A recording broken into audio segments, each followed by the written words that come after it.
Hello Eternum and welcome to KOTT News, Eternum's #1 source for news, and this is the War Report. No change in the dynamic of Eternum last night as the forces of Primordius Guard get turned away at the flag by the instigators of Morningdale. KOTT news crews caught up with instigator leadership after the event. Early in the second period, we'll say one of the points was lost, and it looked like things were going to be all right there for quite some time. And then with mere 8 minutes left, there seemed to be a little bit of miscommunication on a respawn wave timer, and suddenly the gates were being crashed down upon. You responded well, Eye of the Tiger, for a good 8 minutes straight. How do you think your team did? Yeah, we wanted to make them think that they had a chance, so we all collapsed back to the fort. A decisive retreat back behind the walls to enable to control the skirmish through the chokes. Yeah, it was fun. Speaking of fun, anyone interested in participating in a 3-on-3 PvP dueling competition tonight should contact the host Invictus by this afternoon. This is an all-faction fellowship event, matching assistance available in the Discord sign-up channel. Look for that in the link. Turning to the weather, another beautiful morning in Eternum throughout late afternoon, but look out in the evening as northern cold fronts push invasions into Morningdale, Ebonscale, and possibly as far as Everfall. Then, tropical swells will push invasions into First Light before pushing further inland to Windsward, where it should settle. One officially sanctioned simulated fantasy combat resolution on the books tonight, brought to you by LARPGO. Remember, if it isn't LARPGO, it's cardboard. Tonight, the marauding forces of Emerald Stand challenge the syndicate forces of Primordius Virtue for control of the fishing port town of Reekwater. Emerald Stand makes its second official appearance after introducing itself by making a big play on Windsward. Perhaps they like their chances better in this isolated area. For the currently sitting Great House of Reekwater, Primordius Virtue knows the importance of having a home, and they're prepared to leave it all on the field tonight to ensure they're never without one again. We'll have the outcomes and reactions from the citizens tonight at 11. Until then, this has been War Correspondent JChalant, KOTT News. Hello Eternum and welcome to KOTT News, Eternum's #1 source for news, and this is the War Report. No change in the dynamic of Eternum last night as the forces of Primordius Virtue hold off Emerald Stand to maintain control of the fishing port town of Reekwater. Emerald Stand took their first point early and caught a respawn wave at 8 minutes remaining to give them a chance, but Primordius held there until the end. KOTT news crews were on the scene during the post-war celebration when Prince Jarvan made this declaration. Hey, we're gonna make Amalur great again for everybody to enjoy, not just for the Syndicate, but for everybody else as well, Marauders and Covenants. That's it. Following the interview, Primordius disappeared into the night to defend the swamps from invaders. Turning to the weather, and can you believe it, yet another fantastic morning all day long into early evening with 20% chance of light invasions late. Busy night in Eternum tonight as 3 great houses defend themselves from 3 new companies. Brought to you by LARPGO. Remember, if it isn't LARPGO, it's cardboard.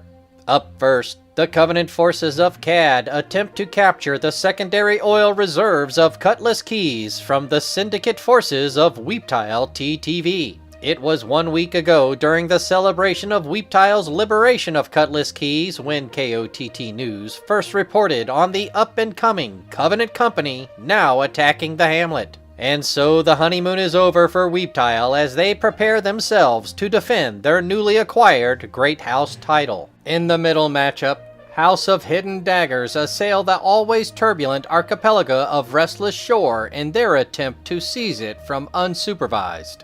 Unsupervised recently expanded to Restless Shore from First Light, so this great house isn't likely to give up its claim to the hamlet without a fight. A misty sea foam permeates the island at all times and is a muddy uphill battle on all 3 paths to the fort. It's not a place for those faint of heart, and certainly not a place for cardboard. Finally tonight, Wabbits of Love attempt to seize the deep woods of Brightwood from the occupying forces of Kokiotos. The newcomers, Wabbits of Love, make their first official appearance by stirring things up against the longest tenured Great House. But Kokiotos knows that ambitious new leaders can inspire their people to overachieve. So even though they might be rabbits, Kokiotos will prepare for bears. Be sure to tune in for complete coverage and reactions from the citizens at 11. Until then, this has been War Correspondent JChalant, KOTT News. Hello Eternum and welcome to KOTT News, Eternum's #1 source for news, and this is the War Report. No change in the dynamic of Eternum last night, as all three great houses hold fort over the newcomers to the island. KOTT News were on the scene in Restless Shores last night live, so be sure to check out that coverage. TLDW, House of Hidden Daggers did pretty well in their first outing, taking 2 of the outer objectives, but in the end, unsupervised won out. Turning now to the weather, and it looks like some afternoon tropical swells in the southwest will lead to invasion outbreaks in Cutlass Keys and Monarch's Bluff, with northern winds blowing more into Brightwood late. 4 officially sanctioned simulated fantasy combat resolution events on the books for tonight, brought to you by the patent-pending foam core technology of LARPCO. Remember, if it isn't LARPCO, it's cardboard. In the opening undercard, Syndicate forces, Secrets of Sindarai, declare war on the Marauders of Civil Riot for control of the region of Ebonscale. Since capturing Ebonscale from Covenant forces, Civil Riot has been committed to making Hamlet improvements, most notably improving conditions for hot spring operators and food vendors. The motivations of Secrets of Sindarai are unknown, but if they hope to succeed tonight, they better be prepared. In the title fight, Black Wolves Company challenge the champs of Regime to their title of Undisputed Champions of Everfall. This will be Regime's 4th Neverfall defense of the title, and their ongoing pursuit of the current Neverfall record held by Elysian of 10. For Black Wolves Company, their first official bout in Eternum, but if Regime takes these newcomers lightly, they may just shock the world. Afterwards, the forces of Primordus Virtue assault the reigning Spice Lords of Unsupervised for control of the Cinnamon and Saffron of First Light. Using recently acquired Reekwater as a staging ground for assault, Primordus strikes quickly and hopes to expand. For the currently sitting Spice Lords of Unsupervised, dethroning the previous Spice Merchants was no easy task, so they're not going to give up willingly. In the late matchup, Wabbits of War attempt to secure the financial center of Windsward from the forces of Regime. Wabbits of War following the trend of newcomers jumping right into the mix, trying to secure Eternum's financial capital. Regime has a trend of its own that it's been following regarding Windsward, and that's to defeat all comers. But will the earlier fight have an impact on their roster? We'll have the outcomes and reactions from the citizens tonight at 11. Until then, this has been War Correspondent JChalant, KOTT News. Hello Eternum and welcome to KOTT News, Eternum's #1 source for news, and this is the War Report. Dynamic change in the history of Eternum last night as the forces of Secrets of Sindarai secure the bamboo forest preserves and medicinal hot springs of Ebonscale. Company leadership immediately began improving the infrastructure of Ebonscale and have committed their intentions to bring all services to top-tier status. Additionally, the champs were able to knock off their challenger last night, extending their Neverfall streak to 4. With more refugees arriving to the island daily, these conflicts for the unlimited resources of the island will surely continue. Turning to the weather, and it's another beautiful morning all day long until early afternoon when multiple colliding fronts will infect the entire central region with invasion, so plan your travel accordingly. Inspired by last night's outcomes, 2 more new challengers to the island declare war for tonight. First up, those Wargies march to the northeast region of Morningdale and declare war against the Instigators. Curious about the regional death wall, those Wargies seek to set up a forward observation camp to investigate the lands beyond. But the Instigators have just begun planting their barley and hops and miscellaneous other plants, so they're surely not going to just yield the land now that it's been sown. In the late matchup, Syndicate Company Hero attempt to secure the primary oil reserves of Weaver's Fen from the Marauders of Want to Buy Leapstones. The region of Weaver's Fen has been in dispute the last few weeks, and Hero plans to take advantage of that instability. But Want to Buy Leapstones are a sibling company to one of the strongest Marauder companies on the island, so don't take the current oil barons for granted. Be sure to tune in for complete coverage and reactions from the citizens at 11. Until then, this has been War Correspondent JChalant, KOTT News. Hello Eternum and welcome to KOTT News, Eternum's #1 source for news, and this is the War Report. No change in the dynamic of Eternum last night as the forces of Want to Buy Leapstone hold the primary oil reserves of Weaver's Fen, and the instigators of Morningdale hold off those wargies to maintain control of the Northern Death Wall, for now. Because there's 2 more officially sanctioned simulated fantasy combat resolution on tap for tonight. Brought to you by LARPGO. Remember, if it's not LARPGO, it's cardboard.